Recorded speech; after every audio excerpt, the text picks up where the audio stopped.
We're here in the atrium of the Museum of Modern Art. My name is Deborah Y, and I'm the Chief Curator Emerita of Prints and Illustrated Books here at the museum.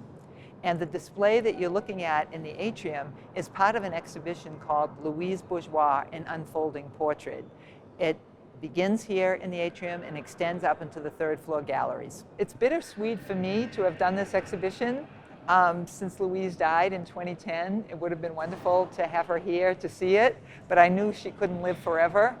But in the first exhibition that we did in 1982, she used to come in on the weekends and move things around, and the guards would try to stop her, and she'd say, "But I'm the artist." I decided to put a recording of her voice at the entrance of the exhibition, where she's singing a song that she wrote, and it's a kind of funny rap song with French words about the power of men and women and the fact that men have more power than women. But I hear her voice and I think she's here.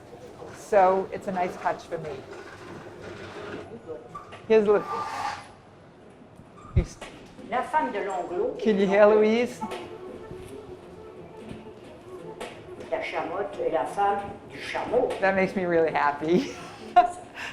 Oh, and here's a picture of her at the printing press. That printing press was in the basement of her brownstone in Chelsea. That's what was her home studio. And she had two printing presses down there. And she also had a table for a seamstress that she employed full-time with 2 sewing machines to work on her fabric works. So her home on 20th Street really became a workshop, just like her mother had had a workshop for tapestries. We're in the section of the exhibition devoted to architecture, and we call it Architecture Embodied. And the whole exhibition is divided into thematic sections.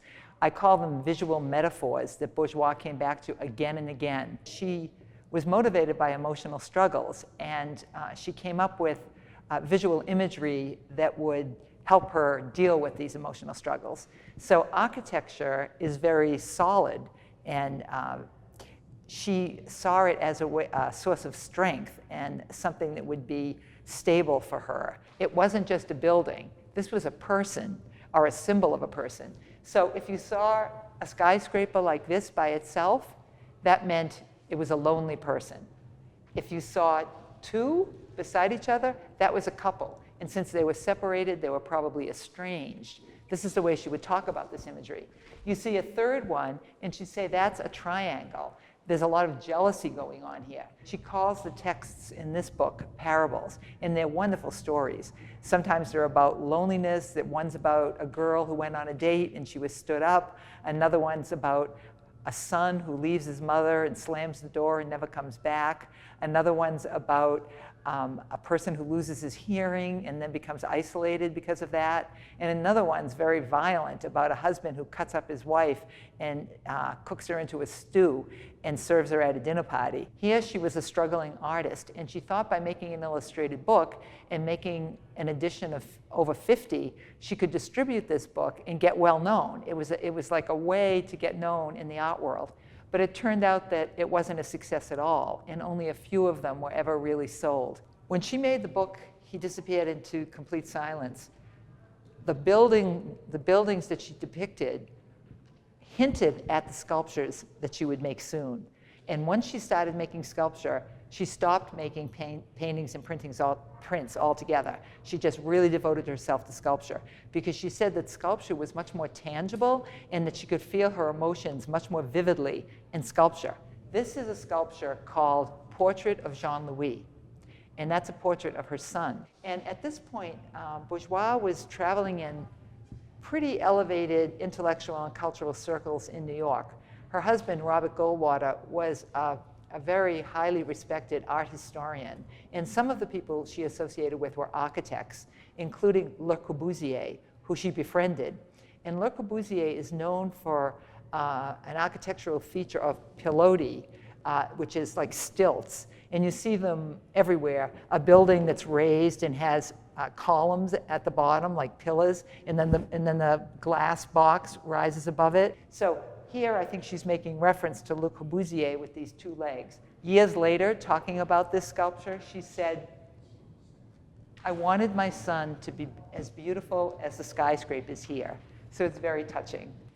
We're now in the section of the exhibition called Fabric of Memory. And I mentioned that Bourgeois was raised in a family of tapestry restorers, but she didn't turn to fabric for her work until she was in her 80s, and that was in the 1990s. She never liked to throw anything away, and her assistant has said something that I think rings really true, and that is he said that she probably thought that if she started to make sculptures out of all these old clothes, then they could never be thrown away. And one of the prides of the MoMA collection is this fabric book called Ode à l'oubli, or Ode to Forgetting. And what she did is she folded the hand towels in two and sewed them at the binding, and then she filled them with fabric collages. And we've here put examples of these fabric collages here on the walls.